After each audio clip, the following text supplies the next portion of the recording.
자, 기미, 색소, 죽은 깨 이런 것들 여러분들이 색소 치료 받으러 정말 많이 가시잖아요. 그런 고민이 정말 많으시고요. 근데 오늘 제가 말씀드리는 내용을 모른다 그러면 나는 왜 치료가 안 되지? 좌절, 정말 화가 난다, 분노, 병원 가서 멱살 잡고 소리 지르고 샤우팅하고 이런 일이 있을 수 있는데 오늘 얘기를 잘 들어주시면 효과적으로 안전하게 더 좋은 치료를 받을 수 있어요. 오늘 꼭 정말 들어보세요. 색소 치료를 하면서 가장 큰 제한점이 뭐냐, 병원에서 가장 어려운 점이 뭐냐라고 물어보시면 색소가 정말 쉽게 잘 치료될 거야 라고 생각하시는 분들이 많아요. 색소 치료를 꾸준히 해오셨던 분이 병원에 오잖아요. 그럼 엄청 반가워요. 왜냐하면 그분은 색소 치료가 오래 걸리고 쉽지 않다는 걸 알고 있기 때문에 정말 반가워요. 그런데 처음 오시는 분들이거나 아니면 처음에 색소가 그냥 죽은 깨였다, 표피성 죽은 깨여가지고 없애기 쉬운 색소만 한번 해본 정도, 이런 분들 오시면은 기대치가 너무 크기 때문에 병원에서 좀 이거 좀 두려운데 약간 이런 느낌이 든단 말이에요. 이 색소 치료가 왜 어렵냐, 개인차가 너무 커요. 누구는 잘 되고 누구는 안 되고. 차라리 좀 적게 좋아지더라도 균일한 결과면 너무 좋겠는데, 그러면 환자분들한테 설명할 때도 좋잖아요. 어떤 사람은 색소 치료가 너무 잘 돼가지고 이제 주변에 막 퍼뜨리는 거예요. 나 색소 이렇게 많았는데 너무 치료가 잘 됐어, 너도 한번 가봐 라고 해서 왔는데, 이분은 딱 봐도 어려운 조건일 수도 있고 또 색소 치료가 좀 예상 외로 또 난항을 겪을 수도 있단 말이에요. 그리고 또 색소가 처음 제거했을 때는 괜찮은 줄 알았는데 나중에 체질에 따라서 색소 침착으로 더 어두워지는 경우도 있단 말이죠. 그러면 또 이제 서로 민망한 상황.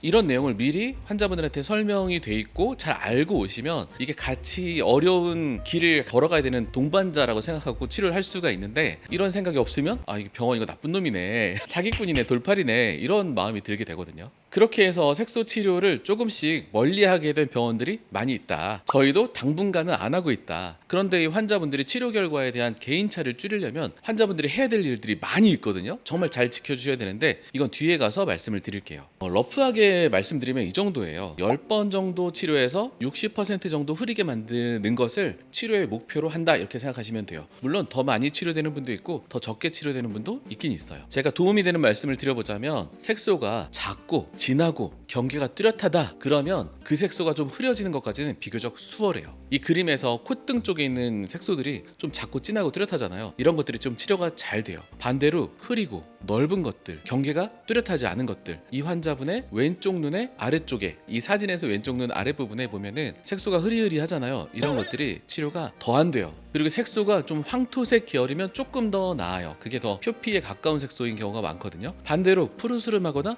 회색인 경우가 좀 더 어려운 경우가 많아요. 근데 반대로 생각하는 경우가 많아요. 내 색소 되게 흐린데 왜 치료가 안 됐지? 이거 몇 번 했는데 안 됐지? 화난다, 이렇게 생각하실 수가 있는데 그게 흐릴수록 더 깊은 쪽에 있을 가능성이 높아요. 그래서 치료가 잘 안 되는 거죠. 원장님, 그러면 작은 거 여러 개랑 큰 거 하나 중에 뭐가 더 잘 치료되나요? PD님 생각에는 어떨 것 같으세요? 큰 거 하나요. 아니에요, 절대 아닙니다. 이 색소가 작은 거 여러 개 치료할 때가 병원에서 훨씬 더 좋고 환영이에요. 왜냐면 아까 랜덤이 약간 있다고 했잖아요. 근데 색소 안에서도, 같은 얼굴의 색소에서도 약간 랜덤성이 있어요. 그래서 색소를 작은 걸 여러 개 치료하게 되면은 그 중에 좋아지는 게 훨씬 많아요. 사실 좋아지는 게 많고 그럭저럭이거나 나빠지는 게 한두 개 나오더라도 좋아지는 게 많으니까 환자분한테 할 말이 있잖아요. 좀 잘 되지 않았습니까? 이런 점들 계속 치료해 나가시면 됩니다 라고 할 수 있는데, 하나를 했다? 하나 치료해서 색소 침착이 오거나 더 나빠지거나, 물론 그것도 좋아지는 과정이지만 그런 것들이 왔다 하면은 이게 약간 돌팔이 되기 너무 쉽단 말이에요. 그리고 색소에서 진짜 중요한 게 있는데, 요만한 색소를 치료했을 때 이게 상처를 요만큼 입은 거거든요. 그러면 이 색소가 주변에서 회복이 되는 그런 살들이 차들어와야 되는데, 작은 것들은 금방 차들어오고 넓은 것들은 차들어올 때 시간이 엄청 많이 걸리잖아요. 이렇게 시간이 많이 걸릴 때 색소 침착이 더 올 수 있어요. 그래서 넓은 것 하나가 제일 어렵습니다. 그렇기 때문에 이분이 참 좋은 색소를 가지고 있는데, 식당으로 말하면 좋은 식재료를 가지고 있는데, 뭐냐면 작고 좁은 색소들이 정말 많잖아요. 10번 정도 치료해서 60% 정도 흐려지면 저한테 아마 절할걸요. 이런 분들이 치료하기가 좋아요. 작고 여러 개인 색소들. 색소 치료 과정이 대충 이래요. 처음에는 색소 치료가 좀 빨리 되는 듯 하다가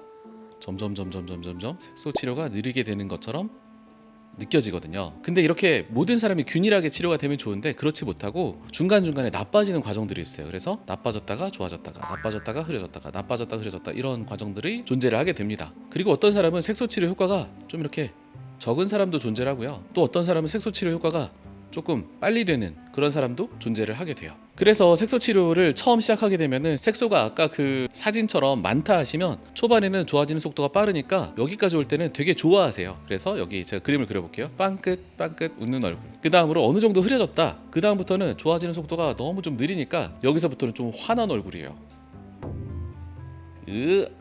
그래서 어느 정도 흐려지고 또 넓은 것들이 남고 또 기미 같이 어려운 것들이 남고 이러면은 뒤에는 좀 효과가 떨어지게 되는데요. 그래서 이런 말씀도 가끔 하신단 말이에요. 옛날에 색소 치료 몇 번 했는데 싹 좋아졌어요. 그러니까 이번에도 싹 좋아지겠죠라는 말이 이제 숨겨져 있는 거죠. 그런 환자분을 만날 때 마음이 무겁다 이렇게 말씀드릴 수 있습니다. 그러면 이렇게 나중 가면 색소 치료가 조금씩밖에 되지 않는데 느려지는데 일반인들의 기준이 있어야 될 거 아니에요. 연예인들은 기준이 필요가 없어요. 천천히 좋아지든 빨리 좋아지든 계속 치료하는 겁니다. 꾸준히 그냥. 그런데 일반인들은 그렇게 시간과 돈을 낼 수가 없으니까 기준이 있어야 되는데 어떤 기준으로 치료를 하느냐? 저는 이 기준을 비비크림으로 잡아놨어요. 비비. 여러분 애정남이라고 애매한 거 정해주는 남자라고 개그 콘서트에 있었는데 비비까지는 뭐다? 쌩얼이다.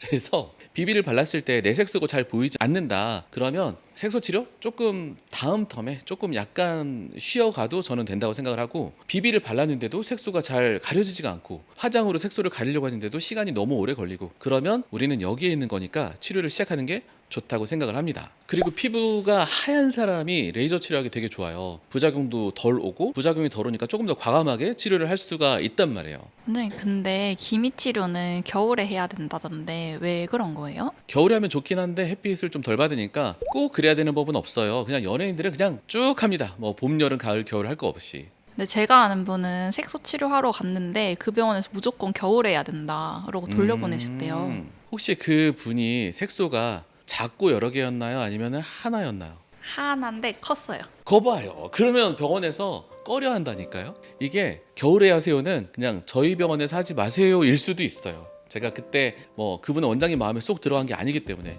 흔히 그렇게 크고 단일한 색소를 할 때 부작용도 많고 효과를 못 볼 때가 많거든요. 근데 환자분들은 또 반대로 생각하기 때문에 그러면 설득하게 하기도 어렵고 또 막 비용을 무조건 비싸게 하기도 어렵고 그래서 좀 돌렸다고 생각하셔도 돼요. 그리고 그 비슷한 예로 이런 것도 있어요. 얼굴에 비립종 있잖아요. 눈 주변에 비립종이 있을 때 이거 빼기가 좀 어렵고 또 환자분들이 엄청 아파하시거든요. 그러면 눈 주변에 비립종 빼러 왔어요. 사실 빼기가 신경을 좀 쓰고 잘 달래가면서 하면 할 수 있는데 꼭 그거는 뭐 이 정도는 다음에 해라 이렇게 해서 돌고 돌다 오시는 경우가 많더라고요. 그래서 사실 색소 치료라는 게 여러 세팅이 다 돼 있어야 되거든요. 초반에 환자분들이 색소에 대한 인식이라든지 아니면은 뭐 어떤 마음가짐, 저희 병원에 어떤 컴플레인이 들어왔을 때 중간중간 나빠진다고 했잖아요. 그럴 때 이제 직원들에 대한 교육 이런 것들이 잘 돼 있어야 색소 치료를 시작할 수 있는 것인데 저희도 이제 세팅 중이라서 나중에 할까 해서 고려 중이다 이렇게 생각하시면 되겠습니다. 기껏 치료 열심히 하고서 뭐 이 병원 사기꾼이네 돌팔이네 이런 소리 듣는 게 사실 마음이 이렇게 쉬운 일이 아닙니다. 근데 원장님 색소를 한두 번 만에 빼준다는 병원이 있는데 그건 어떻게 된 거예요?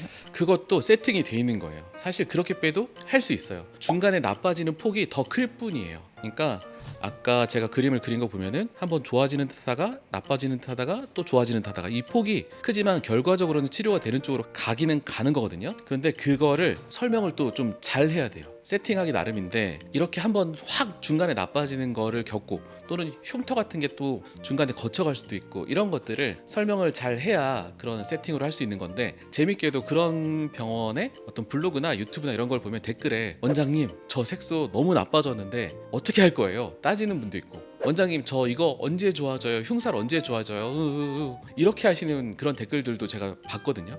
그러니까 그만큼 아무리 설명을 해도 중간에 그걸 참아내는 게 쉽지 않다. 그런 분들만 또 오셔야 되고 모든 사람한테 다 똑같이 오셨어요? 치료하면 좋아집니다. 이런 식으로 해서는 되지가 않는 거예요. 근데 그런 병원들이 아무래도 환자 교육을 열심히 하셨을 거 아니에요? 그러니까 사람들의 생각, 많은 대중의 생각도 조금씩 변해가지 않을까 싶어요. 옛날에도 제가 이런 비슷한 얘기 한 적은 있는데 저 혼자 그런 얘기 하잖아요. 중간에 나빠질 수도 있고 이러면은 왠지 그냥 돌팔이의 변명 아니야? 이렇게 생각하셨을 수도 있잖아요. 근데 이제 많은 의사들이 뭐 유튜브나 블로그에서 이런 제가 오늘 드린 말씀을 하실 것이기 때문에 이런 상황이 무르익으면 이제 색소 치료를 다시 개시해도 될 때가 오지 않을까 이런 희망적인 생각을 하고 있습니다. 옛날 생각을 해보면 나르시시스틱한 의사들이 좀 이렇게 항상 먼저 반짝반짝 빛이 나거든요. 색소 치료? 야, 무슨 변수가 있어? 나한테 오면 돼. 변수 없어. 뭐 중간에 나빠지는 것도 없어. 이런 식으로 치료했다가 나빠지면 이제 환자가 컴플레인하면 또 그냥 찍어 누르고 체질이 그런 거야 이러면서 이런 식의 영업을 많이 해왔었는데, 이제는 합리적인 이해를 바탕으로 한 그런 치료의 시대가 오지 않을까 기대를 하고 있습니다.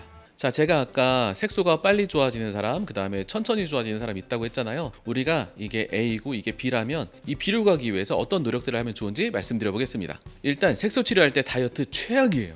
몸이 힘들면 절대 안 돼요. 우리가 색소 치료할 때도 그게 얼굴에 상처가 나는 거거든요. 그 상처가 나중에 색소 침착을 만들기 때문에 몸이 피곤하면 상처 회복이 느려지고 또 부작용이 생길 가능성이 커요. 야근도 하지 마시고요. 일찍 잠자리에 들고요. 술자리 많이 가지면 절대 안 됩니다. 그리고 진짜 중요한 거, 필링제, 스크럽제, 핸드 마사지 절대 금지. 그 다음에 먹는 기미약, 평소에 아무리 먹어도 효과 없었죠? 하지만 색소 치료하면서는 효과가 괜찮아요. 서로 레이저와 이런 기미약들이 시너지가 있어요. 그래서 먹는 기미약, 도란자민, 비타민C 좋습니다. 뭐 비타민C 광고할 때 피부 막 좋아질 것처럼 광고하잖아요. 그냥 먹어서 좋아지는 게 잘 없고 치료하면서는 효과를 볼 수 있어요. 그리고 피부 회복이 잘 되려면 항상 촉촉해야 돼요. 보습 엄청 철저히 해주시고 병원에서 테이프 붙여드린 거 최대한 오랫동안 유지해주세요. 2-3주까지도 유지해주시면 좋습니다. 그리고 뭐 당연한 거, 햇빛 많이 보지 마시고 술, 담배 안 되고요. 이제 마지막 마무리 말씀인데요. 색소 치료는 변수가 많고 사람에 따라서는 되게 어려운 과정이에요. 기미가 바닥에 깔린 사람도 마찬가지고, 그래서 그 어려운 길을 함께 가는 의사와 환자는 동반자다, 이렇게 생각해 주시면 좋을 것 같습니다. 자, 오늘 영상은 여기까지입니다. 저는 다음 영상에서 여러분을 기다리고 있겠습니다. 여러분 예뻐지세요.